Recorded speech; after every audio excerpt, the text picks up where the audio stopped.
Ilha da Trindade, Brasil, 16 de janeiro de 58. Anolaima, Colômbia, 4 de julho de 69. Arequipa, Peru, 11 de abril de 80. Cidade do México, 11 de julho de 91. Varginha, Brasil, 20 de janeiro de 96. Cidade do México, 6 de agosto de 97.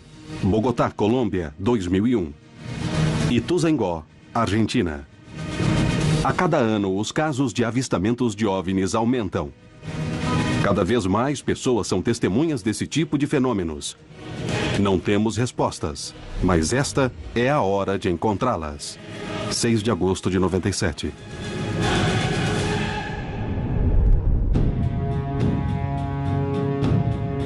Eu vi um objeto voador não identificado. Não tinha motores, não tinha nada externo como meio de propulsão. Fomos visitados por extraterrestres? E nós não estamos sozinhos no universo. É iminente o encontro com os irmãos mais velhos. Não temos nenhuma evidência de seres inteligentes em outros mundos. As pessoas podem dizer, é um OVNI alienígena ou não é, pertence ao Comando Espacial Americano. Os relatos se sucedem e os resultados não são publicados. É o momento de recorrer aos casos mais impressionantes da história ufológica da América Latina e descobrir o que realmente acontece sobre nossos céus. A resposta está para ser revelada.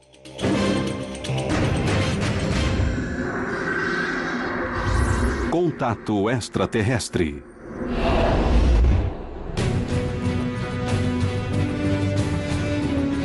O fenômeno extraterrestre pode ser real? Se me perguntam se o fenômeno dos OVNIs é real, eu digo que sim, é real. É um fenômeno físico, pode ser gravado, pode ser filmado, etc. É possível que a América Latina seja palco de visitas constantes de seres de outros mundos? É algo que está em nosso espaço fora de controle, certo? Ninguém sabe o que é. Nós estamos falando de um perigo sério, já que não se tem controle. Quais são os segredos que se ocultam por trás do fenômeno dos OVNIs? Buscamos uma resposta na história dos avistamentos mais famosos da América Latina. Esta é a hora de percorrer o caminho, recolhendo indícios de todo o continente. Buscando coincidências e analisando os casos. Este é o momento de armar um quebra-cabeças que nunca foi posto sobre a mesa. É a hora de conhecer a verdade sobre o que ocorre nos céus da América Latina.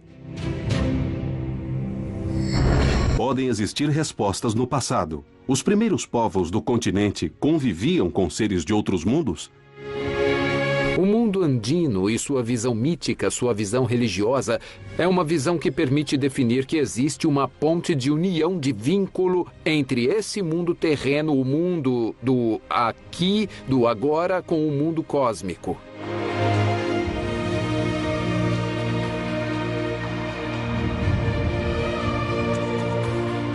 Existe uma série de elementos, como os chamados petróglifos, ou alguns elementos em pedra, mas se os analisarmos no contexto, podemos perceber que essas sociedades tinham uma estreita relação com as constelações e com o mundo das estrelas.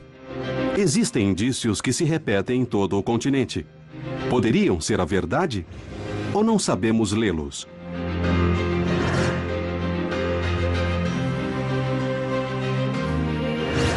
Desde o suposto astronauta alado na cidade maia de Palenque, no México, até as inexplicáveis figuras do deserto de Nazca, no Peru, as pistas se espalham por todo o continente e ampliam as dúvidas dos pesquisadores. Fica muito difícil para estabelecer essa relação entre extraterrestres e as mais antigas civilizações. No entanto, existem algumas questões que deveriam ser analisadas mais profundamente. O conhecimento dos maias, em especial, excede qualquer explicação convencional.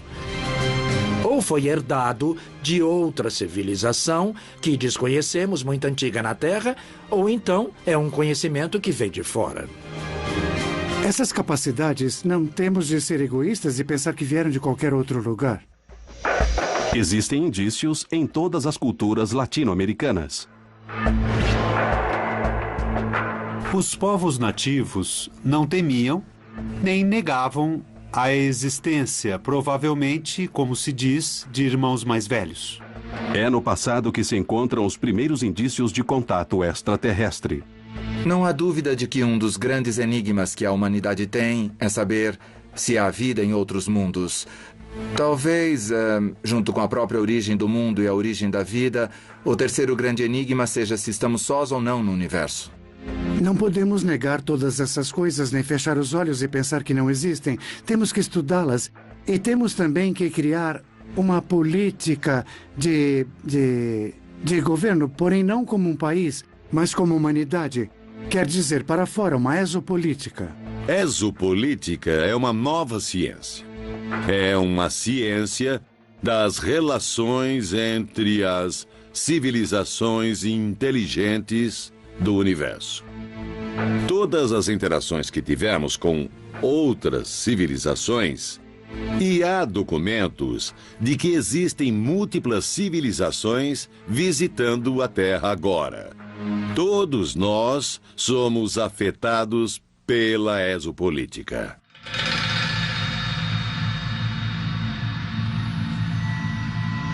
Como os exércitos mundiais estão relacionados com esses eventos? Por que motivos sempre se encontram presentes? Poderia se tratar de um suposto roubo de tecnologia extraterrestre?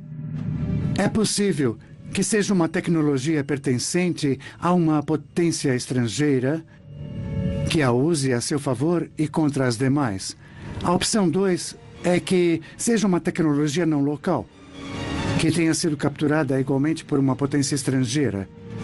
E a terceira opção é que seja tecnologia não local e usada por alguém sem nenhum controle sobre nós, e que possivelmente nem sequer seja deste planeta. Ex-agentes, pesquisadores e pessoas que parecem dispor de informações importantes falam sobre isso a quem queira escutá-los. Será que isso pode ser verdade? Isso poderia ser ou de naves que foram recuperadas depois de quedas, de naves extraterrestres, ou poderia vir de tecnologias que foram recebidas de civilizações extraterrestres com as quais tenhamos acordos. Nas décadas de 50 e 60, aconteceram casos documentados na América Latina em que os próprios governos divulgaram informações sobre avistamentos de OVNIs. Foi a partir da década de 50 que os casos começaram a ser investigados e catalogados. A Marinha Brasileira foi protagonista de um dos casos mais famosos da América Latina. O caso da Ilha Trindade, ele foi um caso muito famoso no Brasil nos anos 50 e 60. Sempre que você procurar em qualquer livro de ufologia, você vai ver as referências ao caso Ilha da Trindade. Brasil. Ilha da Trindade, 16 de janeiro de 58. Pouco depois do meio-dia, o navio oceanográfico da Marinha Brasileira Almirante Saldanha se encontrava diante da ilha.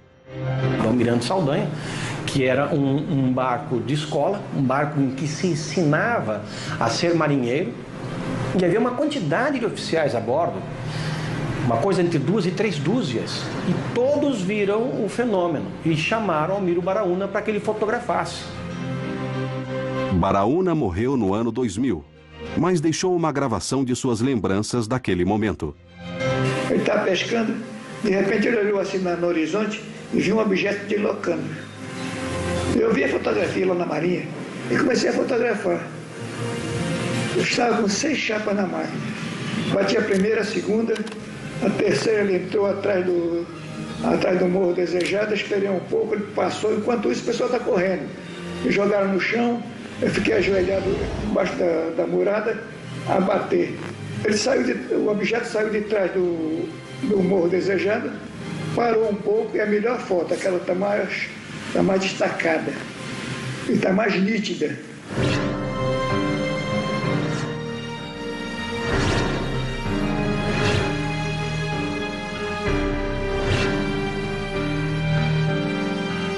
As fotos foram reveladas no próprio navio, sob a supervisão do comandante. não havia como serem fraudadas. E ele chegou, apesar de todo o nervosismo que tomou conta da tripulação e dele mesmo naquele momento, ele conseguiu acionar por 6 vezes a câmera fotográfica tentando documentar o UFO. Ele obteve a certeza que pelo menos em 4 oportunidades das 6 tentativas ele havia conseguido fotografar em diferentes posições aquele objeto não identificado. E quando as fotos foram reveladas e mostradas para os oficiais que ali estavam, todos concordaram que o que estava na foto era exatamente aquilo que foi visto minutos antes. Rapidamente a notícia veio a público e a Marinha decidiu realizar uma investigação do caso. Não só as fotos foram analisadas, periciadas, mas os testemunhos colhidos, analisados, e o próprio Baraúna foi chamado várias vezes. O avistamento da Ilha da Trindade foi tão importante que o Congresso levou ao Poder Executivo um pedido de informações que teve de ser respondido pelo então presidente Juscelino Kubitschek. O presidente na época era Juscelino Kubitschek e ele tomou conhecimento das fotografias. Devido ao modo como foram tiradas as fotografias e revelados os negativos, a quantidade de testemunhos e as perícias realizadas, o caso da Ilha da Trindade mereceu grande credibilidade. É uma coisa totalmente invulgar dentro e singular dentro da história da ufologia mundial. Não conheço nenhum outro caso em que algo parecido tenha se repetido nem de perto. Porém, será que era realmente uma nave de outro planeta? Poderia ser um truque de fotografia? Poderia se tratar de um tipo de avião experimental? As testemunhas confirmaram o que viram. Entretanto, não foi possível reunir mais provas, além das fotografias tiradas e reveladas no navio. Eu sou um ufólogo que não acho que, para aceitarmos a existência de UFOs, precisamos necessariamente achar que UFOs sejam naves extraterrestres.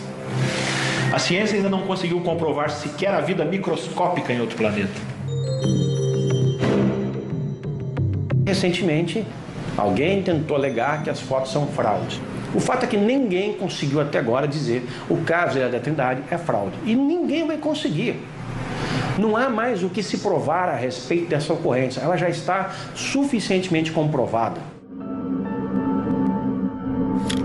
Além das conclusões e dúvidas que o caso possa gerar, as fotos da Ilha da Trindade trouxeram a público o interesse dos governos latino-americanos em seguir de perto e investigar o fenômeno dos OVNIs na região.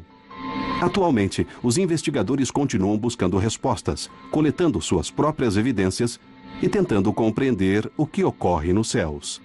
95% são casos que se podem explicar perfeitamente bem. Casos ópticos, meteorológicos, fenômenos aeroespaciais, tecnologia espacial e militar não divulgada. E em relação aos outros 5% inexplicáveis, sim, temos visto casos que não têm explicação óptica, nem meteorológica, nem militar. Não podemos nos fechar e nos cegar diante da possibilidade de que, por trás de todas essas histórias, possa ter uma pepita de ouro. O que ocorre é que, se estamos dispostos a acreditar, então, como fazemos para diferenciar aquilo que é potencialmente valioso daquilo que é mentira, ficção, meteorologia?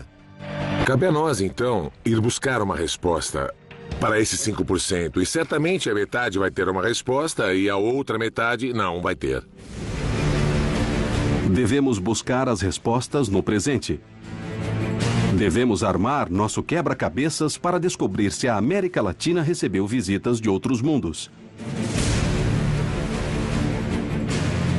Na antiguidade, os indícios são pelo menos perturbadores. No entanto, é nos séculos 20 e 21 que se encontram as provas mais surpreendentes.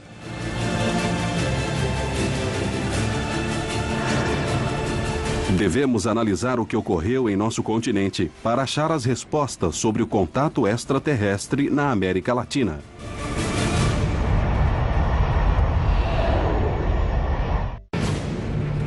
O que são realmente as luzes que se veem em nosso continente?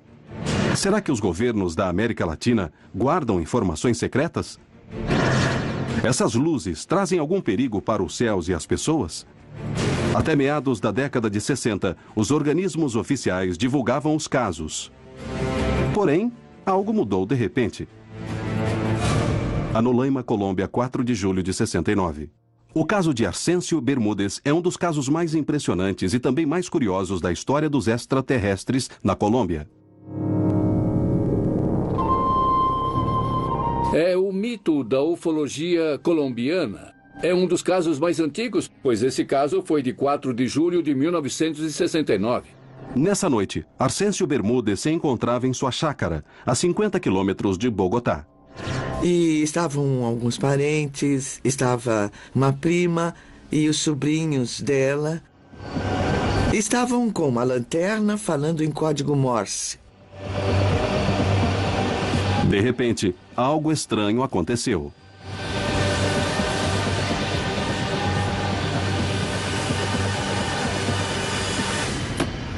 Entraram correndo. Ai, meu Deus, é um OVNI que vem para cá. Mas ninguém acreditou neles, até que, finalmente, a sala de jantar foi iluminada e então todos se assustaram e se levantaram e viram um OVNI ali parado, no ar, perto do morro. Enquanto todos observavam, Arcêncio decidiu investigar o que ocorria. Ficou bem embaixo do objeto e foi iluminado por sua luz. Quando estava a poucos metros dele, o objeto se foi, desapareceu. Ele voltou com uma dor terrível no peito e congelando de frio.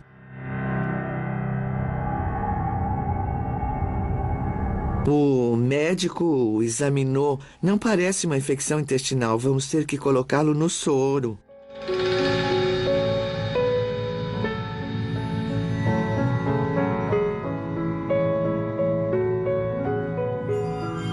Estava completamente desidratado. E havia como que água em volta do coração que quase não se sentia. O pulso estava fraco e o termômetro não marcava nada.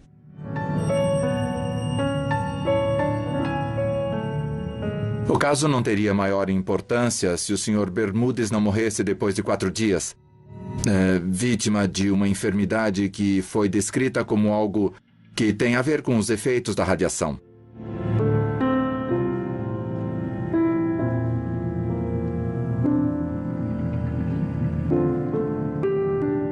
Arcêncio Bermúdez morreu sem que se pudesse fazer nada. E o mistério continuou. Depois de uns dias, fizeram um contato pessoas da APRO, que é um órgão da NASA. E aí perguntaram se era possível levar o cadáver de meu tio, pois necessitavam dele para fazer alguns estudos lá na APRO. Mas o irmão de meu pai não quis dar permissão. No entanto, 5 anos depois, o corpo havia desaparecido. Existe muita especulação ao redor do caso. Até se menciona que vieram os especialistas dos Estados Unidos que roubaram o cadáver. Coisas desse tipo. Há algo de folclore nisso. Mas o fato é que foi assim, que houve uma exposição bastante grande na mídia nessa época. Até hoje não se sabe ao certo o que houve com o corpo de Arcêncio Bermúdez. Será que foi uma grande coincidência ou a luz realmente estava envolvida com a morte de Bermúdez? Poderia ser algum tipo de teste radioativo?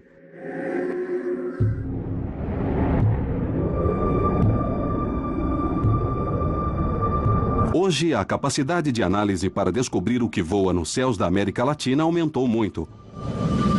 Os cientistas atuais podem ter as ferramentas para descobrir a verdade. Existem muitos caçadores que, nas diversas cidades do continente, olham para os céus para obter provas e buscar respostas. Lentamente, aqueles que começavam a ver objetos nos céus passaram a se organizar. Nos dividimos em grupos, cada um recebe as coordenadas de 2 ao norte, 2 ao sul, nos 4 pontos cardeais, por favor. Os vigilantes do céu gravaram, no decorrer de quase 20 anos, milhares de imagens. E às vezes é um pontinho que de repente alguém captou, mas também há de repente coisas extraordinárias que temos que analisar, que temos que ver. Tentamos nos organizar para gravar um fenômeno através de 2 ou 3 câmeras no mesmo instante e em diferentes zonas. Fomos até a zona do deserto, fomos a Tijuana. Nós ficamos ali por uns 15 dias e ficamos lá observando. Estamos constantemente com pessoas olhando os céus. Nem todos são bons, nem todos são espetaculares. Porém, estão aí esperando uma resposta e se fala de objetos voadores não identificados nestas imagens. Os avistamentos na América Latina têm trazido nos últimos anos experiências únicas. Muitas pessoas observaram o mesmo objeto e esses tipos de fenômenos foram gravados por diversas câmeras de vídeo. Todos afirmam verem luzes que não têm explicação. O vídeo de Pedro Hernandes, no qual um objeto libera mais de 100 esferas, é absolutamente inquestionável. No dia 2 de maio de 2009, eu me dirigi até satélite, para as torres de satélites. Então observei um objeto que estava abaixo. Vi um avião e pensei, vou gravar o vídeo com a referência desse avião que vinha. E no momento em que vai passando o avião, vou focando no objeto que estava no fundo. E foi então que esse objeto começou a soltar. Não sei se podemos dizer centenas de esferas que foram saindo de um e de outro lado. O objeto dava voltas, dava muitas voltas quando ia saindo as esferas. Quando parou de expulsar as esferas, seu movimento ficou bem mais lento. Porém, Pedro Hernandes não foi o único a gravar esse fenômeno. Nesse mesmo dia, de outro ponto da cidade, Alfredo Carrillo também gravou o objeto.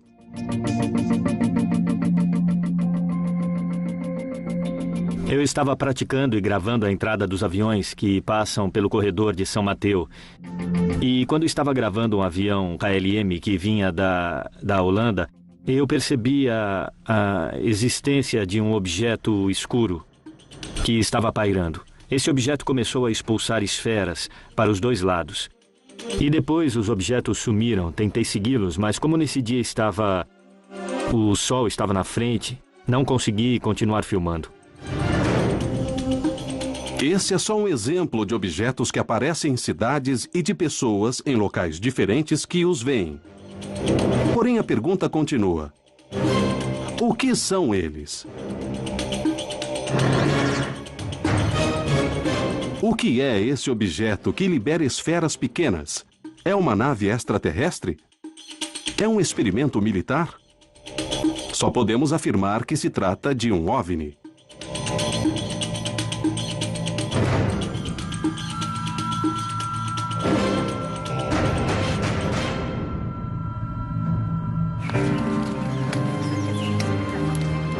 Ituzaingó, Argentina.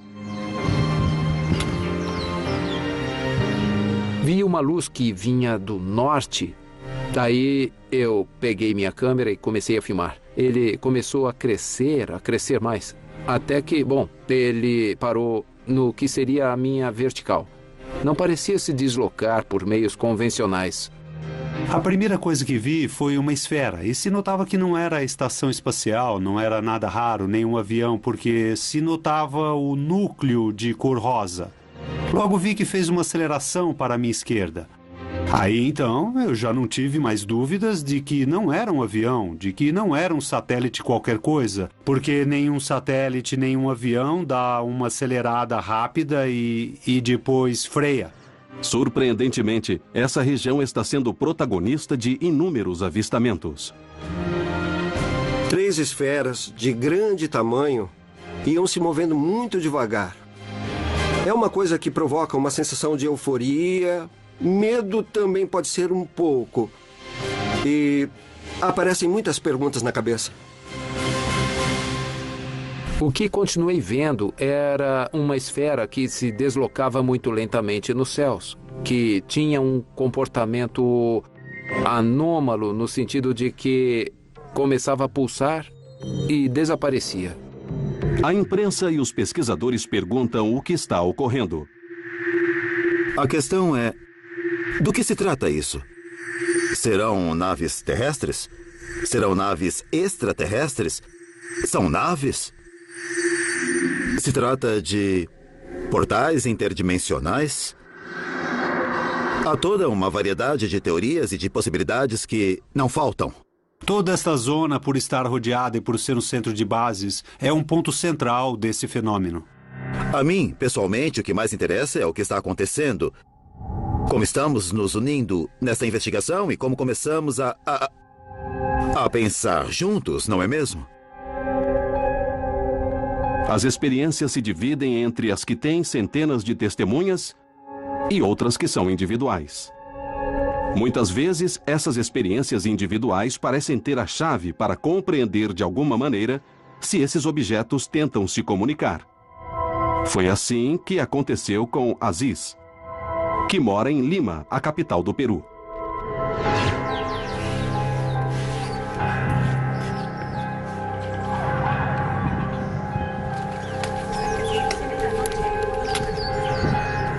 Às vezes sinto o impulso de sair depressa e eles aparecem, ou então às vezes eu estou ali e eles simplesmente aparecem.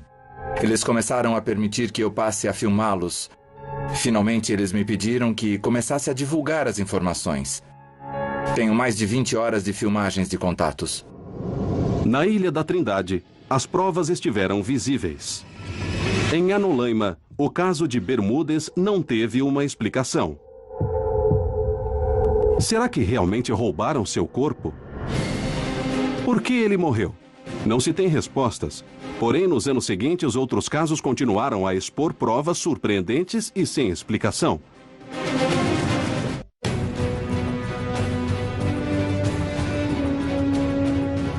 A América Latina tem sido centro de centenas de avistamentos estranhos. O que se vê nos céus? Vimos uma coisa prateada que se deslocava de modo horizontal. E ficava tudo iluminado como fogo. Era uma nuvem, mas era sólida, como se fosse feita de acrílico. Naqueles edifícios comecei a ver algo que se movia. Essas aparições estranhas foram investigadas por ufólogos e por órgãos de diversos governos. Muitas vezes, parte das investigações chegam à imprensa. No entanto, um dia, as informações não foram mais divulgadas. Qual foi o motivo para que os governos deixassem de falar de objetos voadores não identificados? Será que está ligado à criação de laboratórios para investigar o fenômeno? Esses laboratórios de OVNIs foram criados a partir das respectivas Forças Armadas, com o objetivo de manejar as informações que se divulgariam nesses países. E o manejo de informações implica, digamos, manipular informações, ocultar informações, distorcer informações e divulgá-las quando for conveniente. Sempre houve um cuidado muito grande no início, pelo menos da ufologia brasileira, de um processo de intercâmbio de informações entre a área militar e a civil, coisa que depois, infelizmente, durante décadas foi eliminada, esse tipo de colaboração. No tempo em que estive em serviço, uma das coisas que tive de fazer foi criar, planejar e operar o Laboratório de Investigação de Fenômenos Aéreos Anômalos. Foi uma preocupação que a Força Aérea teve, porque nessa época havia muita atividade e muitos relatos de avistamentos. Quando se criava um laboratório de OVNIs, o primeiro a fazer era convocar as pessoas que tinham visto o fenômeno, e um desses fui eu. Há muito pouco tempo começou a investigação, e então eu desenvolvi esse trabalho que foi até 2005, e no qual se acumularam muitas informações durante esses anos com a OIFA. Neste momento, estamos sendo testemunhas de um avistamento de um objeto aéreo anômalo que está totalmente imóvel em cima do Monte Pilã. Houve uma grande quantidade de ocorrência de telefonemas diários e eram alguns interessantes, outros eram bem bizarros. Mas, sobretudo, eram ligações. Com a cabeça assim, uma cabeça cônica. Curiosamente, hoje, quando vamos a um laboratório de OVNIs da Força Aérea, dizem que não tem arquivos. Porém, tudo isso em um contexto um pouco obscuro fez com que, de alguma maneira, eu penso que atualmente a atuação do laboratório de OVNIs, mais do que esclarecer o tema, funciona como um tapa-olhos das informações desse fenômeno no Peru. Nós começamos um processo no Brasil, em 2004, que é um movimento para pedir ao governo que abra os seus arquivos secretos sobre UFOs e reconheça a questão. Essa campanha foi tão bem sucedida que menos de um ano depois, nós, os ufólogos participantes dessa campanha, na época eu era coordenador da campanha, nós fomos chamados para uma reunião com os militares, nós fomos convidados pelos militares para irmos a Brasília e nos sentarmos à mesma mesa com os militares da Força Aérea Brasileira, que abriram para nós os seus arquivos, porém não podiam permitir que aqueles arquivos fossem copiados e mostrados à sociedade. E o nosso objetivo era que o fenômeno fosse reconhecido e os arquivos fossem abertos para a sociedade, não apenas para nós. A nível oficial, sempre temos uma negativa, sempre usamos os casos a que podemos dar uma explicação. Os que não têm explicações ficam guardados numa gaveta. E depois, em particular, reconhecem as inúmeras questões. Alfred Webb, ex-funcionário do governo de Jimmy Carter, decidiu contar sua versão. Quando eu era um futurologista no Instituto de Pesquisas de Stanford, foi proposto um estudo de comunicações extraterrestres pela administração de Jimmy Carter.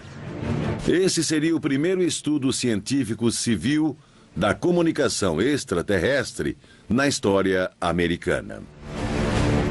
Infelizmente, o Departamento de Defesa norte-americano interveio e então interrompeu o estudo, e nós acreditamos que essa intervenção ocorreu porque nosso estudo teria descoberto relações e programas secretos que o Departamento de Defesa norte-americano tinha com diversas civilizações extraterrestres inteligentes.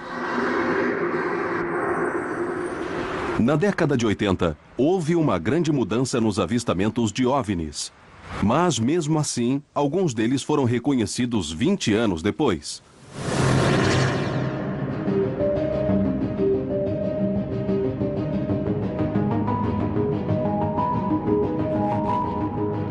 Arequipa, Peru, 11 de abril de 80.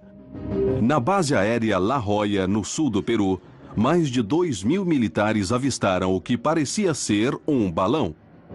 Os oficiais pensaram que podia ser um balão que estava ali para espionar as novas armas. Havia 1.800 testemunhas que estavam atentas à manobra. Estive lá e estiveram 2.000 pessoas também. Nesse dia me encontrava no esquadrão aéreo desde as 4:30 da manhã esperando o trabalho com os militares. E chegou a ordem de comando para derrubar um balão que estava no final do campo e que brilhava um pouco com o reflexo do sol.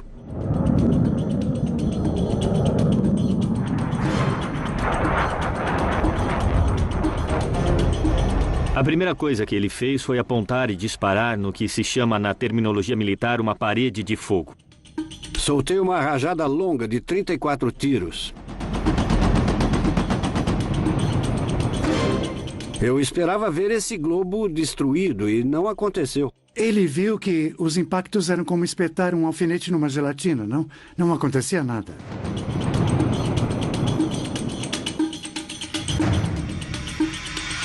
Ele estava estático, mas iniciou um movimento subindo com velocidade.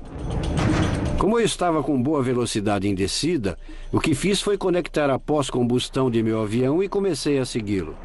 Inicialmente o objeto estava a 600 metros de altura e chegou a 11.000 metros. Eu o persegui a 900 km por hora. Não podia alcançá-lo, mas ele também não se afastava mais. O objeto fez uma coisa que viola a lei da física. Parou de repente.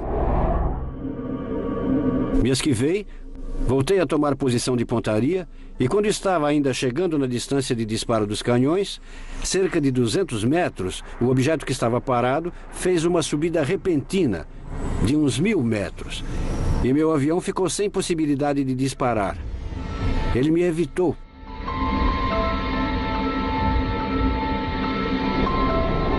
Pensei, ele está brincando comigo. Vou acelerar muito, vir com mais velocidade, subir muito alto, descer bem na vertical e apontar. Se ele subir, não vai escapar da mira e posso destruí-lo. Foi isso que fiz. Eu estava esperando para ver em que momento fazia a volta e olhando. Foi quando o objeto que estava parado subiu e emparelhou comigo.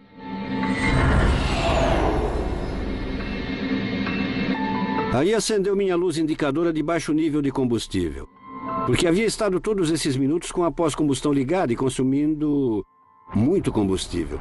Então já não me mantive a 900 metros para disparar, mas me aproximei a uma distância de 100 metros. Aí tive uma surpresa ao observá-lo detidamente. Vi que realmente era como um balão atmosférico, porém toda a parte da cúpula era achatada. Este é o desenho que Santa Maria fez depois de olhar o objeto. Então informei a torre de controle. Estou voltando por causa de combustível. Que venha outro avião, porque isto está interessante. O que houve com o balão? Não é um balão, é qualquer coisa menos um balão, não é? Eles conversaram e me disseram, continua com seu regresso, porque não operamos na altura em que estava e não vai sair outro avião. Santa Maria não saiu mais, e o objeto esteve toda a manhã em cima da base aérea de La Jolla.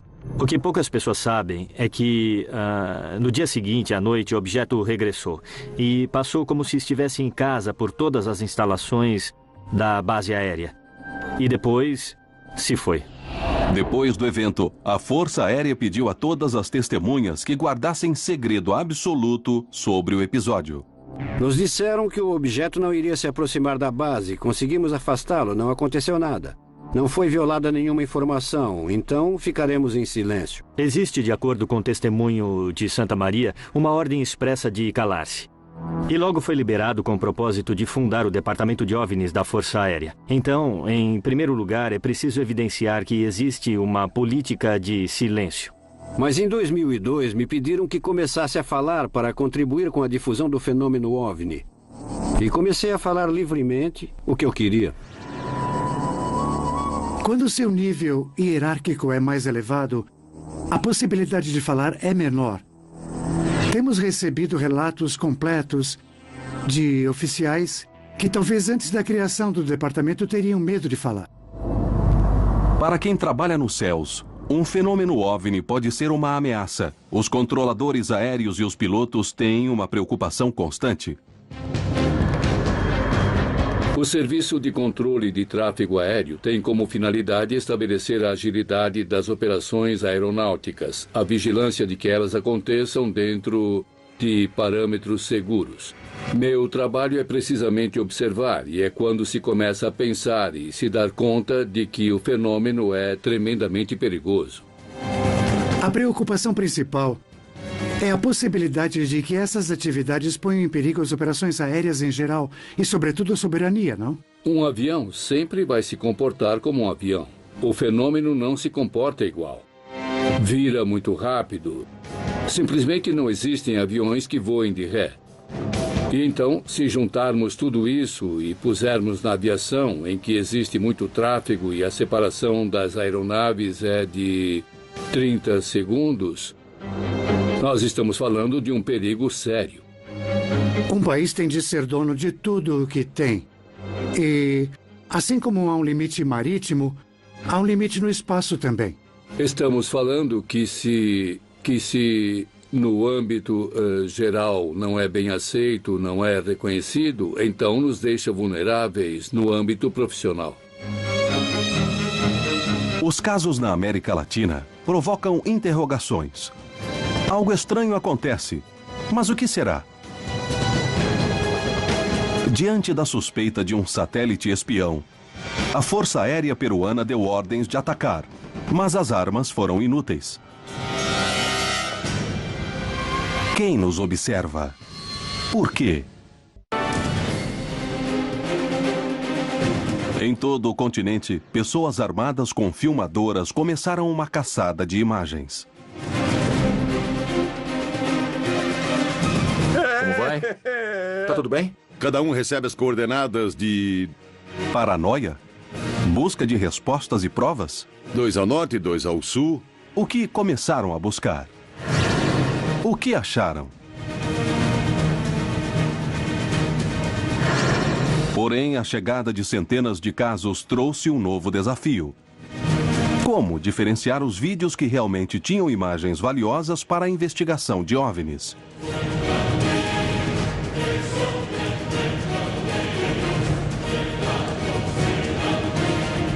Na década de 90, o fenômeno OVNI teve um aumento de casos e de investigações no México.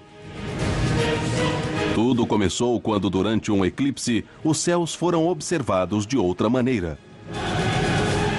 Em 11 de julho de 1991, ocorreu um eclipse da série Saros no México. Foi um eclipse de 6 minutos e 54 segundos. Foi um dos mais longos e nós tínhamos uma informação de que havia uma profecia dos maias que foi escrita no Código Dresner e onde se dizia que nesse dia voltariam os senhores das estrelas. Nesse dia, olhavam para os céus observando o eclipse, quando alguns objetos começaram a aparecer. Foi a partir desse eclipse que começaram a ocorrer uma grande quantidade de avistamentos e surgiu interesse no México em acompanhá-los e saber o que era que estava sobrevoando as grandes cidades. Desde o eclipse solar de 1991, tivemos um grande impulso. Nos demos conta de que havia um grupo, uma nova geração de jovens, e todos estavam impressionados com aquilo que estávamos vendo. Cada vez mais pessoas levantavam suas filmadoras para os céus em busca de provas para os vídeos extraterrestres. Depois do eclipse, um fato natural reforçaria o interesse dos mexicanos por olhar os céus. 21 de dezembro de 94. A 55 quilômetros da cidade do México situa-se o vulcão Popocatépetl. Esse é o vulcão em atividade mais próximo da capital do país, o que o converte em um dos mais perigosos do planeta.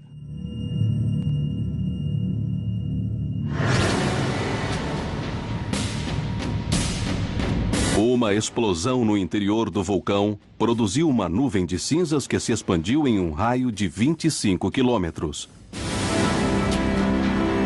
Mas havia mais do que cinzas, fumaça e lava em sua cratera.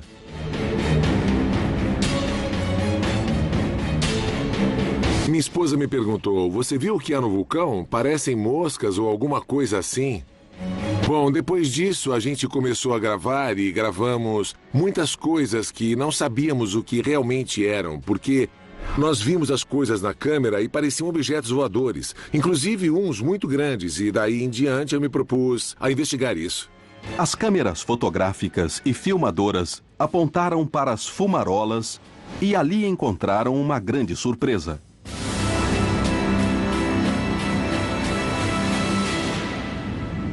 Eu vi alguma coisa que entrava na cratera do vulcão. Como assim? Alguma coisa que entrava na cratera do vulcão? Sim, se olhar as imagens, efetivamente foi captado isso. Os avistamentos no vulcão Popocatépetl converteram-se em um dos fenômenos de OVNIs com mais questões em toda a América Latina nos últimos 20 anos.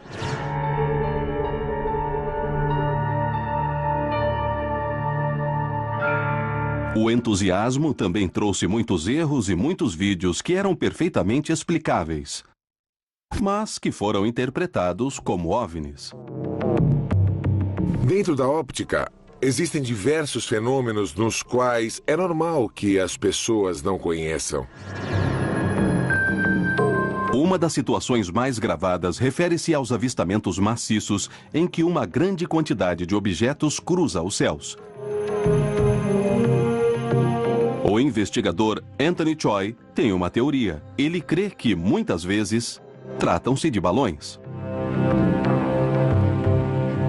Perguntamos se havia a possibilidade de que um balão de hélio pudesse ser visto durante muito tempo. Ele pode chegar até 2.000 metros sem estourar. Um balão poderia ser confundido com um objeto voador não identificado?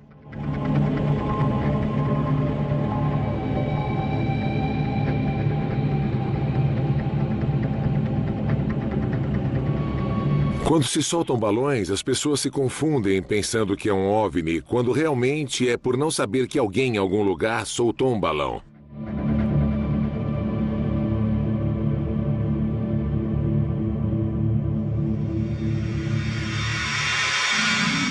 Olhar para os céus é um passo importante. No entanto, saber discernir os fenômenos que acontecem é fundamental para determinar qual objeto está sendo observado. Geralmente confundem muito o brilho bastante excepcional dos planetas quando estão no horizonte. Centelhas, meteoritos e cometas e também satélites. Desde há uns 15 anos, com a montagem da Estação Espacial Internacional, se multiplicaram esses avistamentos devido ao fato de a Estação Espacial Internacional já estar completa e já ser mais brilhante do que o planeta Vênus. Nas serras temos muitos eventos ao amanhecer e ao entardecer, porque tanto o Sol, a Lua e alguns brilhos muito intensos se refletem nos picos nevados e, em forma de tela, se refletem também nas nuvens. E aí existem movimentos bastante interessantes. E quem não está informado crê que são movimentos de naves bastante estranhos. Quando classificamos como OVNI, não significa necessariamente que validamos que seja uma nave de origem extraterrestre. Simplesmente que, por falta de dados ou por má informação, não podemos dizer exatamente o que é.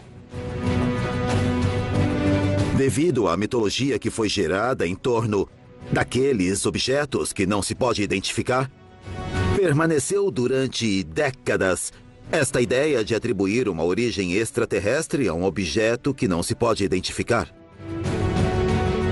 A criação de órgãos oficiais para investigar as denúncias da população civil revela a importância e o aumento da presença de OVNIs na região e deixa claro que os governos reconhecem que algo está acontecendo nos céus. 11h47 da noite, 9 de setembro de 95. Houve uma aceleração do número de governos que tornaram públicos seus arquivos sobre extraterrestres. Temos agora entre 30 ou 40 governos que tornaram os arquivos públicos e temos organizações de exopolítica em grande parte do mundo. As investigações vêm a público anos depois de serem realizadas. Os especialistas oficiais têm um objetivo. Mas qual é ele? Esclarecer os fenômenos? A quem se reportam? Será que os relatos completos chegarão algum dia à população? O quebra-cabeças está sendo armado. Contatos militares, interesses governamentais, objetos recuperados. Quem está por trás disso? No final da década de 90, aconteceram alguns dos casos mais famosos dos avistamentos de OVNIs em toda a história da América Latina. Centenas de gravações, milhares de testemunhas, situações inexplicáveis. Tudo isso se refere aos avistamentos de OVNIs no mundo todo e, em especial, na América Latina.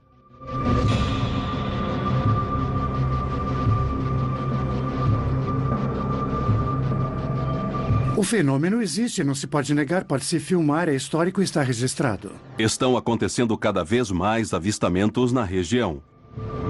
Centenas de testemunhas veem e gravam os mesmos fenômenos em diferentes lugares, confirmando que se trata de uma realidade que está em nossos céus. O sigilo dificilmente é evitado pelos investigadores, especialmente quando diferentes órgãos começam a atuar. Quanto maior é o caso, maior é o esforço das pessoas em detratá-lo. Quanto mais impactantes, mais as pessoas se esforçam para derrubar. Embora na década de 90 os civis levantassem as câmeras para os céus para caçar luzes e objetos, ocorreu um caso no estado brasileiro de Minas Gerais que deixou um sabor estranho na história dos avistamentos no continente. Para alguns, tratou-se do caso mais importante da história. Para outros, foi um exagero. Mas existe uma terceira posição. O caso Varginha segue sendo o segredo militar mais bem guardado do Brasil. 20 de janeiro de 96, cidade de Varginha, Minas Gerais, Brasil. Varginha era, até esse momento, uma cidade tranquila, pequena, e seus habitantes conheciam o fenômeno dos OVNIs como em qualquer outra região do planeta. Mas, a partir desse dia, tudo mudaria para sempre. Sem dúvida nenhuma, um dos mais bem documentados e pelo maior número de pessoas que já participou de uma única investigação ufológica em todo o mundo. O sul de Minas Gerais é considerado, no mundo, uma das regiões de maior índice de aparições. No entanto, são relatos, são registros que precisam ser bem estudados, passarem por uma filtragem, para que saibamos se realmente são fenômenos ainda não explicados ou fenômenos naturais e artificiais conhecidos. Tudo começou quando 3 jovens caminhavam de volta para suas casas. Era umas 4 e pouco, mais ou menos. Aí a gente descendo por um caminho, eu fiquei meio com medo de descer naquele caminho. Aí aconteceu da gente, né, avistar lá uma coisa estranha, que eu não sei o que era. A primeira coisa, a reação que eu já tive foi correr. Falei, vamos embora, porque, né, você não sabe se é bom, você não sabe se é ruim, você não sabe se vai fazer alguma coisa com você.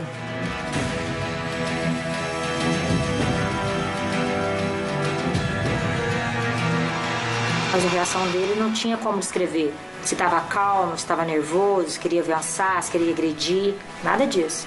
Ele permaneceu lá e olhou para nós. E nós aqui corremos, claro, né? Porque sem saber o que estava vendo. A coisa estava viva, porque o ser voltou para ela, dirigindo o olhar e a cabeça. Elas, já vendo essa coisa de uma distância inferior, se assustaram profundamente, entraram em pânico e saíram correndo. As 3 fugiram depressa do lugar. A partir desse momento, a notícia correu rapidamente por toda a cidade.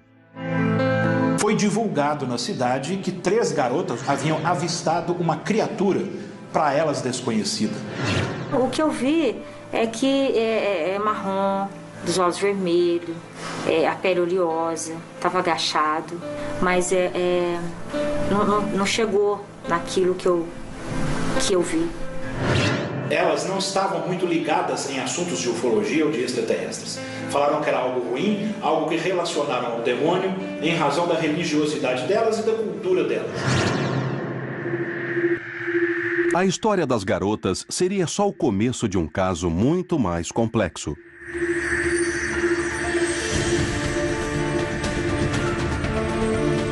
Em meio à paranoia, as forças públicas começaram a atuar. Desceram um barranco, entraram numa mata e capturaram uma das criaturas com uma rede usada para capturar cachorro louco. Depois, na parte da tarde, às 6 da tarde, também consta da história que 2 policiais haviam feito uma segunda captura, que um desses corpos havia passado pelos 2 hospitais da cidade e depois, na manhã seguinte, transferidos para o exército em Três Corações. Enfim, tudo isso consta realmente da história, mas não há nenhuma prova cientificamente aceitável para que nós tenhamos isso como absoluta verdade. Um deles, chamado Marco Lixerese, sentado no banco do passageiro, quase atropelou uma criatura que nós supomos que seja a segunda, a observada pelas meninas, atravessando uma rua. Freia-se o carro, Marco Lixerese sai do carro, entra no mato, captura a criatura com as suas próprias mãos, sem usar luva, sem nenhum tipo de proteção. Ele não tinha sido avisado, ninguém tinha sido avisado da periculosidade que poderia haver nisso. Coloca a criatura no seu colo e dirige para o hospital, que fica no centro de Varginha. Marco Lixerese faleceu cerca de 3 semanas depois de infecção generalizada de septicemia.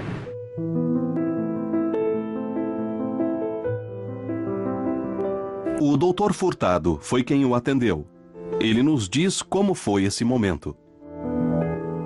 Um paciente que estava com febre muito alta, com faces de sofrimento, por dor nas costas, e igual qualquer pessoa que está com uma infecção. Os médicos do hospital tentaram salvá-lo.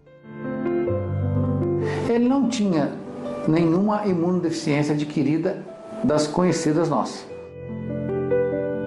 Porém, antes de morrer, ele fez uma confissão. Ele me relatou que ele participou da captura de um ser que tinha aparecido aqui dias anteriores, que inclusive tinha lesionado o seu braço. Nunca vi outro quadro igual. Dessa forma, não.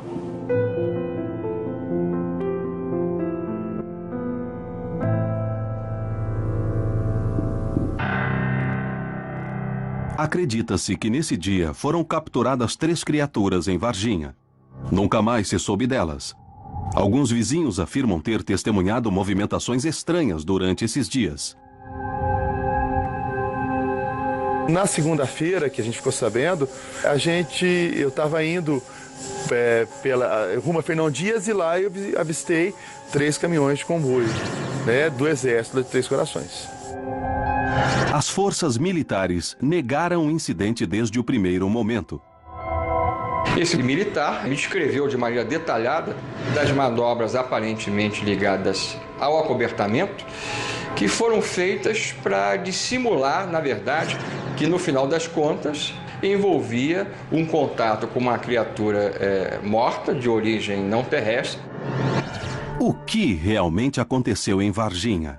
Afirmar hoje em dia que criaturas foram capturadas pelo Corpo de Bombeiros, pela Polícia Militar e pelo Exército, como consta da história do caso, eu não posso mais fazer esta afirmação enquanto não tiver provas para serem exibidas.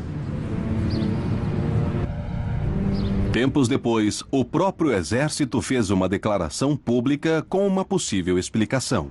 A conclusão deles de que elas teriam avistado apenas um rapaz da cidade que nasceu com alguns problemas de ordem orgânica e psíquica.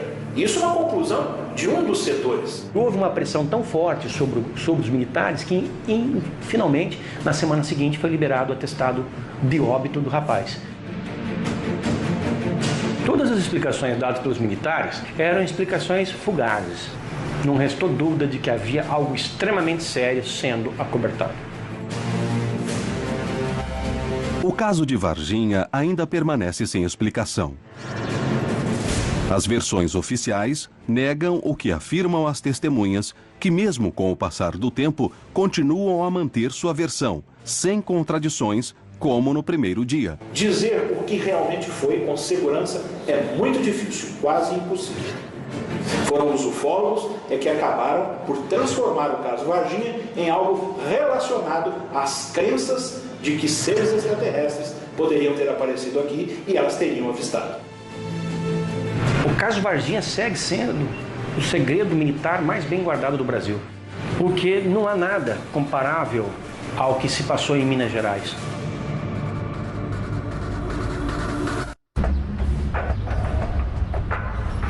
Os casos se acumulam na história da América Latina.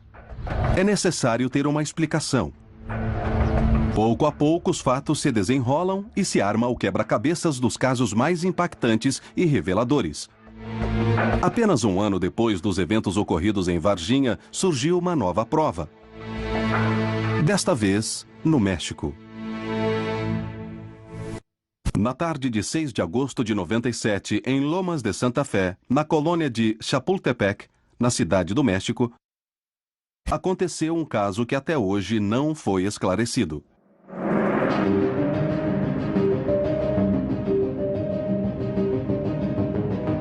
Chegou um vídeo com uma carta anônima, com um nome, porém, falso. Um vídeo que, no primeiro momento, eu pensei que não fosse verdadeiro. Porém, ao assistir o vídeo, o jornalista decidiu investigá-lo. Se tratava de um objeto que estava sobrevoando aquela zona e houve vários testemunhos de pessoas que foram afetadas. Uma das evidências mais claras que há do fenômeno e que até o dia de hoje não teve uma explicação satisfatória para todos. 6 de agosto de 97. O vídeo foi analisado por diferentes técnicos para confirmar se havia sido alterado ou se a fita era original. A tecnologia que existia naquele momento não permitia que ninguém pudesse ter feito isso. Teria de ser uma pessoa especializada ou pelo menos familiarizada com equipamentos de televisão ou sistemas de digitalização ou de animação para poder fazê-lo. E para quê? Por outro lado, no momento em que uma pessoa não se mostra de frente aos meios de comunicação quando já estão questionando sobre esse assunto, quer dizer então que poderia haver algo oculto? Ainda hoje, não posso determinar com certeza absoluta se esse vídeo é autêntico ou se é falso. Eu guardei, esperando que algum dia possa ter os elementos, porque de um lado e de outro tenho o suficiente para considerar que é falso, porém também tenho o suficiente para considerar que é autêntico. Essa é toda a verdade do caso do chamado OVNI de Las Lomas. Agora, a tecnologia está influenciando os avistamentos porque fez com que qualquer pessoa possa baixar um vídeo de OVNIs ou possa fazer truques. E aí ela pode dizer, eu vi um OVNI e isso não ser verdade. Temos de investigar porque isso pode ser feito por computador. Será que um OVNI pode ter sobrevoado os céus de Las Lomas sem que praticamente ninguém o tenha visto? Quanto olhamos para os céus? Dia a dia, os casos se multiplicam e a América Latina tem cada vez mais relatos de avistamentos. Alguns deles são falsos, outros são enganos e alguns outros parecem não ter explicação. No ano 2000, as novas tecnologias se aliaram à busca e à investigação dos céus. Foram obtidas imagens que ninguém conseguiu explicar.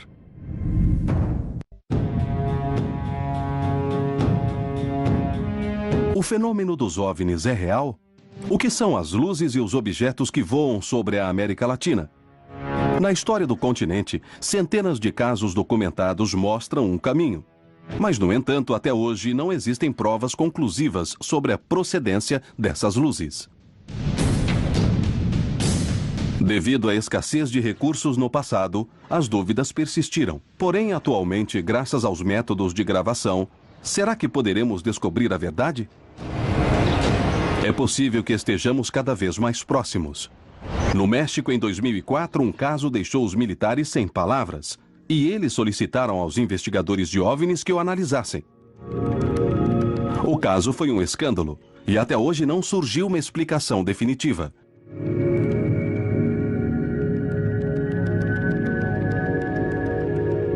Em 5 de março de 2004, um avião da Força Aérea Mexicana sobrevoava a região de Campeche, no sul do país, investigando atividades ilícitas. Para essa tarefa, faziam gravações com câmeras infravermelhas. Neste vídeo, vemos luzes estranhas que são gravadas em vídeo na modalidade de FLIR, ou seja, infravermelho com câmera FLIR. Os pontos estão aí. Exatamente atrás da nuvem. Está correto. Está à direita da nossa posição, com 17 quilômetros. Veja como se move rápido. Vejo. Quantos quilômetros?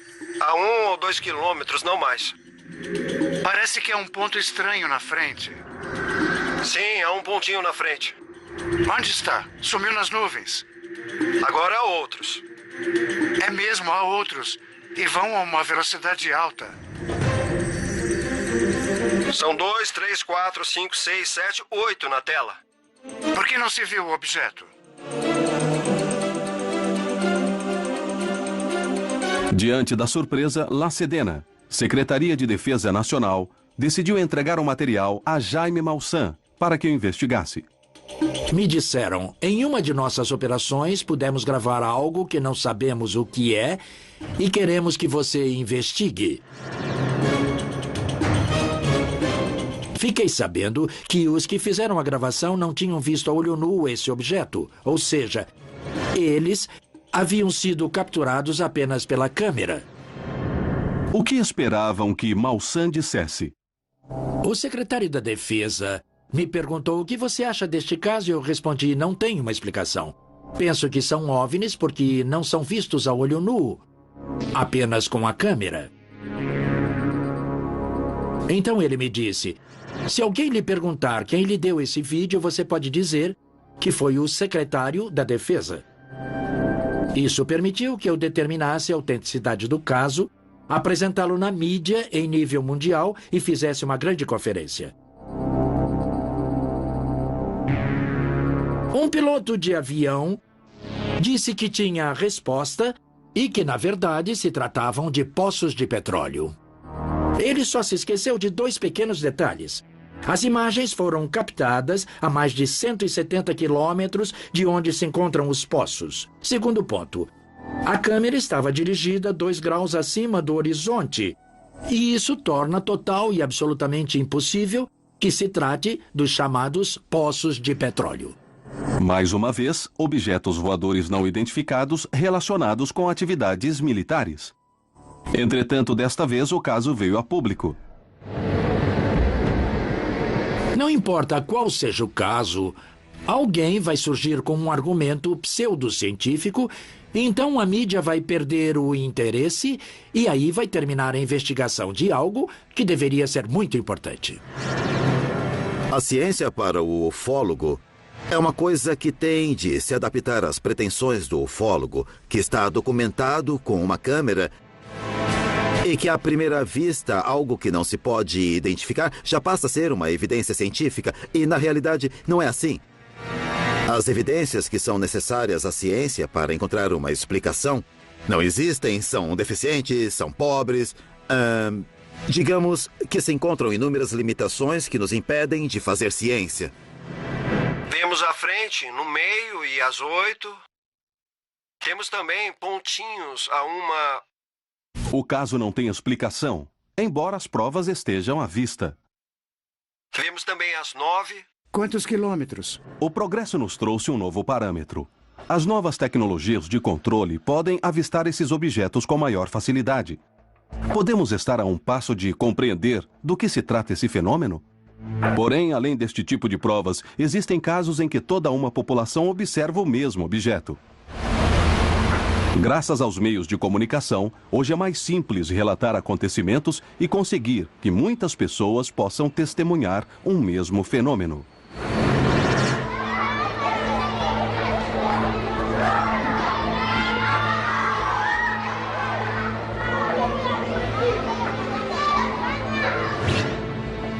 Foi isso que aconteceu em Nobsa, um município do departamento de Boyacá, na Colômbia. O avistamento de um OVNI não deixou dúvidas entre os vizinhos que foram testemunhas. Marcianos nos céus boiacenses. Durante os últimos dias de 2006 e os primeiros de 2007, uma estranha aparição nos céus deixou centenas de testemunhas sem palavras.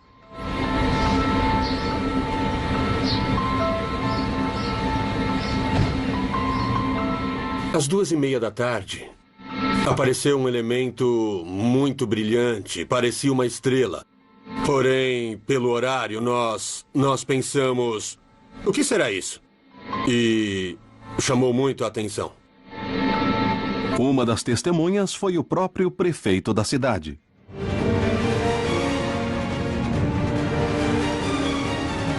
Era um dia muito agradável porque era um domingo e estava na minha casa.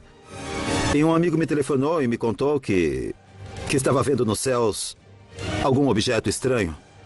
Eu fui para a janela e efetivamente vi esse objeto estranho demais nos céus. E percebi que as pontas eram prateadas. E quando a parte prateada se voltava para o sol, ele imediatamente irradiava, como se fosse um espelho irradiando um raio de luz. Esse fenômeno durou mais de 2 horas e foi visto de outros pontos do município. E depois começou a se mexer lentamente. Começou a se deslocar no que me pareceu para o norte do município. E ao chegar ali, de repente, de um modo fugaz, desapareceu. Enquanto todos olhavam os céus, algumas pessoas pegaram as filmadoras e as apontaram para lá. A própria prefeitura decidiu iniciar uma investigação para compreender do que se tratava. Telefonaram da prefeitura de Nobsa e o prefeito Ramiro Barragán nos disse que estavam aparecendo objetos no Monte Cruzaranda e todos estavam vendo. Depois de alguns meses de trabalho, saíram as primeiras conclusões. No No vídeo, a gente pode ver que não existem truques. É uma coisa absolutamente normal. Muito clara, a luz do dia, o deslocamento no céu. Não tem problema. Não, eu não vejo nada que me leve a pensar que alguém modificou ou alterou a estrutura de imagens. As pessoas diziam que era uma sonda, que era um satélite. A partir da publicidade exacerbada de um caso ou de uma pessoa que afirma ter evidências, provas da presença de OVNIs em seu bairro, ocorre um fenômeno de cunho social em torno dessa pessoa, né? Contagia todo mundo. E as pessoas começam a contar a outras pessoas, que contam a outras pessoas e começa a criar uma visão coletiva. Podemos contar com o que os próprios sentidos nos permitem ver. Agora, quem me garante que, de fato, realmente esses sentidos estejam refletindo o que é a realidade? Até hoje, é impossível saber o que ocorreu nas montanhas de Boyacá. Terá sido histeria coletiva? É possível que todos tenham visto algo que não existia? O mais surpreendente foi descobrir que essa não foi nem a primeira nem a última vez em que luzes estranhas foram vistas nos céus de Nobsa. As pessoas também viram há muitos anos, quando não existiam meios técnicos para gravar coisas muito parecidas. O que ocorre é que naquela época se dizia que era coisa do demônio, coisas do diabo. E justamente por isso, até existem no município uma série de locais no alto das montanhas onde se instalaram, se construíram algumas cruzes. Há mais de 100 anos, por ordem dos párocos e religiosos, com o propósito de espantar o demônio. O que significam todos esses casos? Por que a América Latina é testemunha constante de avistamentos de OVNIs? O que está acontecendo? Se o exército e as autoridades locais buscam explicações, isso quer dizer que a verdade se encontra nos escalões superiores? Se existe uma verdade sobre o fenômeno dos OVNIs, talvez ela possa ser encontrada agora, graças ao conhecimento prévio e por meio do uso da tecnologia e das ferramentas de análise. Como compreender o que ocorre nos céus da América Latina? Os casos mais recentes podem indicar o caminho a seguir. Atualmente, as forças de buscar os fenômenos extraterrestres mudaram. A tecnologia ajuda, mas também gera muita confusão. Quantos fenômenos são provocados por efeitos especiais?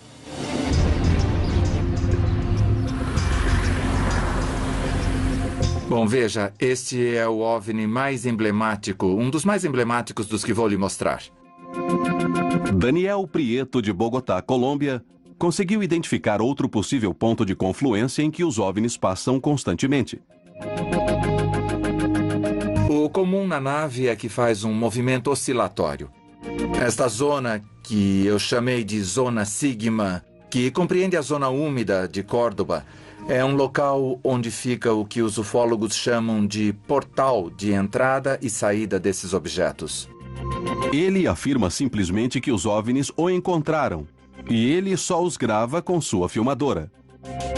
Já gravei mais de 40 avistamentos com minha câmera e alguns foram, eu sinto que foram planejados e outros por acaso. Eu sempre carrego uma filmadora portátil.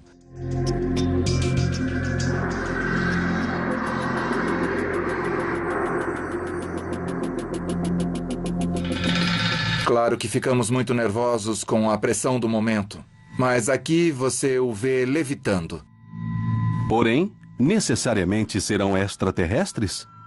Isso talvez seja realmente um tipo de ilusão ou desinformação para ocultar mesmo os segredos que os serviços militares de inteligência têm. É uma tecnologia secreta? Ou simplesmente são objetos que as pessoas comuns não conhecem? Passou por cima de nós 5 um objeto triangular de cor cinza e todos pudemos vê-lo. E ficamos estupefatos porque o objeto estava passando por cima de nós. Vimos bem claro. Quanto aos triângulos voadores que vemos e que as testemunhas veem, e que foram fotografados. As pessoas podem dizer, isso é alienígena, mas não é. Isso pertence ao Comando Espacial Norte-Americano. Eles podem conter sistemas de propulsão e outros componentes que vêm de componentes extraterrestres que nos foram dados por programas de relação entre humanos e extraterrestres ou pela retroengenharia. Temos tamanha quantidade de satélites dando voltas, orbitando a Terra. Cada um deles tem uma especificação diferente. Há satélites chamados Flares que, por certo, em algum momento do dia, eles tiram fotos. Depois, há satélites russos que funcionam em trio. São 3 satélites que formam um triângulo perfeito. E também são confundidos com um OVNI triangular que esteja circulando pelo espaço. Porém, apesar de toda a vigilância voltada para os céus, muitas vezes é ali que as respostas desaparecem. Desde os primeiros anos da Revolução Espacial, os satélites podem ter sido responsáveis por avistamentos estranhos. Um caso ocorrido na Antártica na década de 60 poderia estar relacionado com satélites. Em 1960, uma sucessão de avistamentos obrigou a Marinha Argentina a iniciar uma investigação minuciosa em busca de respostas.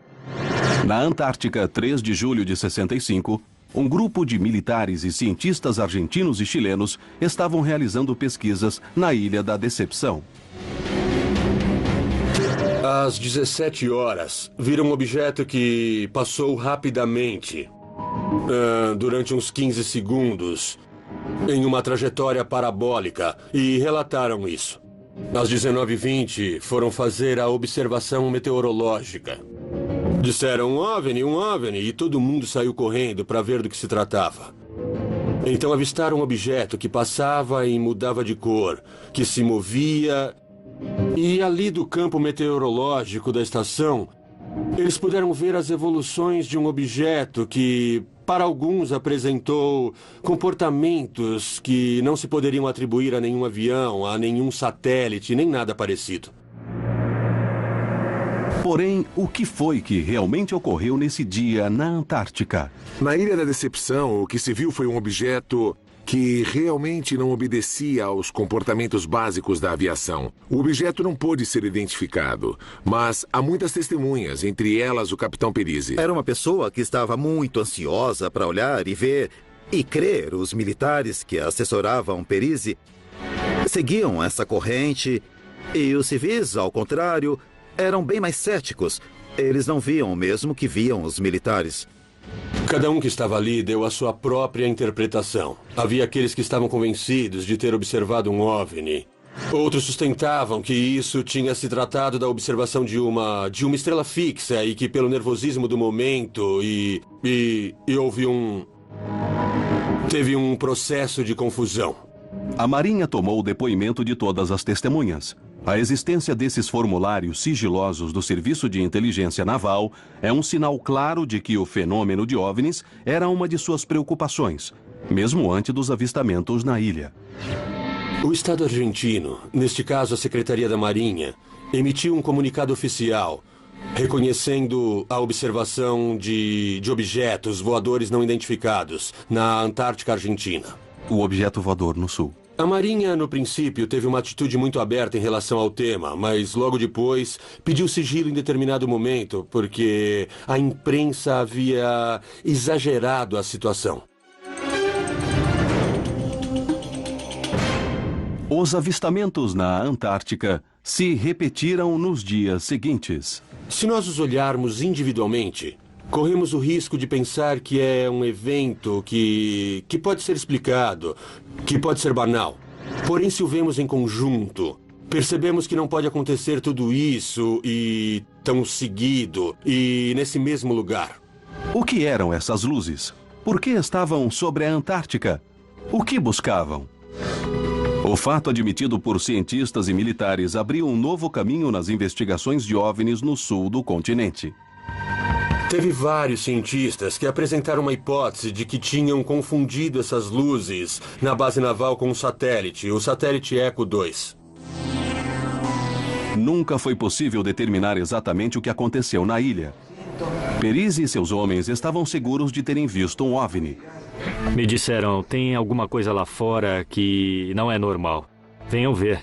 E aí nós testemunhamos as evoluções de um OVNI. Porém, se houve alguma conclusão oficial, ela nunca foi publicada. O caso da Ilha da Decepção é um mistério até hoje. A qualidade das testemunhas e as investigações da Marinha levantaram hipóteses. Poderia ter se tratado de um satélite, mas ninguém conseguiu provar isso. Um achado mais atual poderia alterar a expectativa de contato extraterrestre na América Latina. Existe a possibilidade de que a múmia de Andaualilhas tenha a chave dos contatos extraterrestres. Um corpo mumificado encontrado em 2009 poderia ser a chave para decifrar este enigma. Se chama Waiki porque em Quechua quer dizer irmão. Que segredos guarda a múmia Andaualilhas? Descobri muitas coisas nos distritos Huaros e Andaualilhas. Foi lá que encontrei a tumba que já havia sido violada. O corpo achado nas cercanias de Cusco confundiu os antropólogos.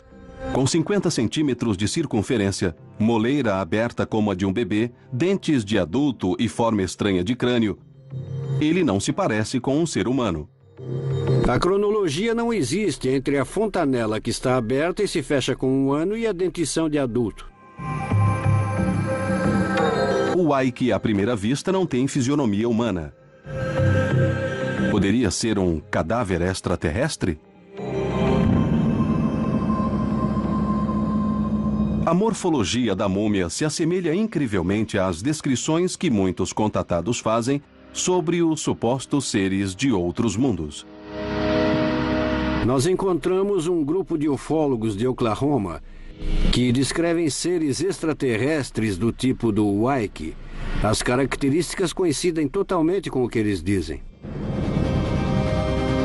Em comparação com o crânio de um ser humano normal, as diferenças são evidentes. Porém, poderia ser um corpo deformado artificialmente? Na cultura andina inca, as cabeças das crianças eram aplainadas. Mas diferentes do Waiki, ele tem a cabeça triangular e tem um frontal convexo igual ao occipital, o que quer dizer que não foi aplainado. Os ossos são muito delgados. Se fosse anão, seriam grossos e deformados, porque é isso que o nanismo causa. Neste caso, os ossos são delgados, muito finos, o que demonstra que isso é parte de sua estrutura, sem nenhuma deformação anômala.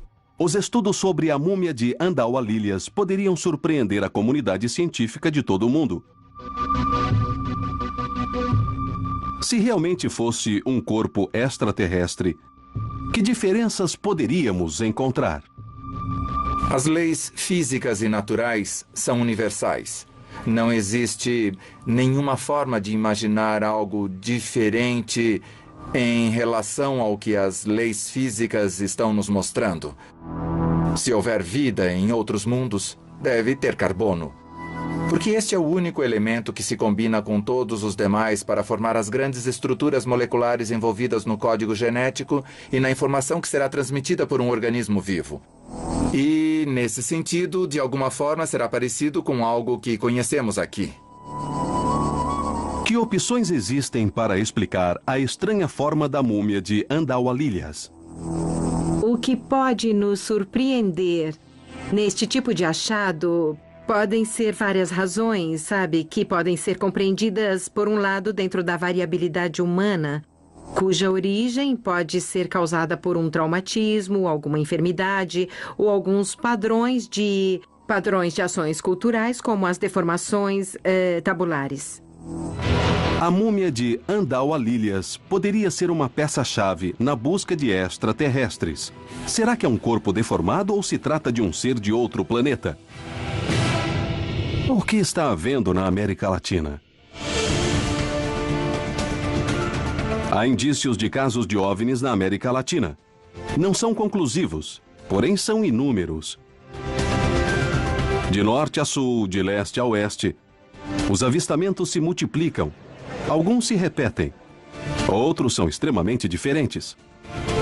Minha opinião pessoal é que nós estamos caminhando, na verdade, para algum nível de acontecimento maior, provavelmente em termos planetários, que acontecerá provavelmente com o objetivo de mostrar de maneira definitiva para a humanidade da Terra que nós não estamos sozinhos no universo.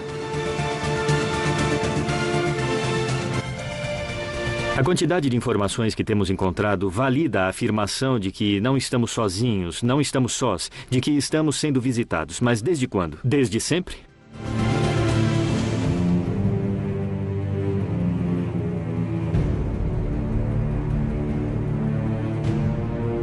O ser humano busca respostas através da fé, visto que ela corresponde integralmente a tudo, ou através da ciência, do conhecimento, do empírico. Me parece que é importante perguntar-se. O que me parece arriscado é, a partir de algo que os nossos sentidos percebem, inventar respostas que me parecem ser intelectualmente muito acrobáticas e muito pessoais.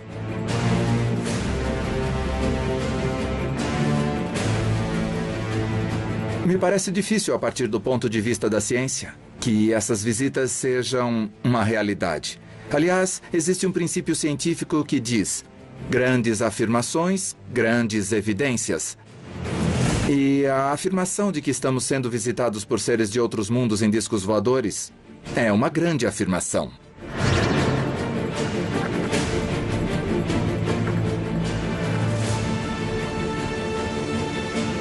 Isto é algo que envolve toda a humanidade. Então, temos de nos preocupar. Temos de estar prontos. Porque é preciso tomar a decisão de que, se existe algo que não é daqui, vamos esperá-lo com braços abertos ou com um fuzil na mão. Ou perguntar aos Incas como foi. A maneira de entender o fenômeno dos OVNIs é abrir nossa consciência, abrir nosso coração e, sobretudo, olhar o céu. Estamos diante de uma das grandes perguntas da humanidade. E sua resposta poderia mudar para sempre nossa existência. Existe vida em outros mundos? Somos visitados? O que são todas as provas que foram coletadas? São todas falsas? Para todas existe uma explicação? Nunca houve tantas testemunhas como nos últimos anos. Existe uma mensagem para nós nos céus? Algo está para acontecer na América Latina? Ou simplesmente, isso é parte do anseio humano por ir sempre mais longe?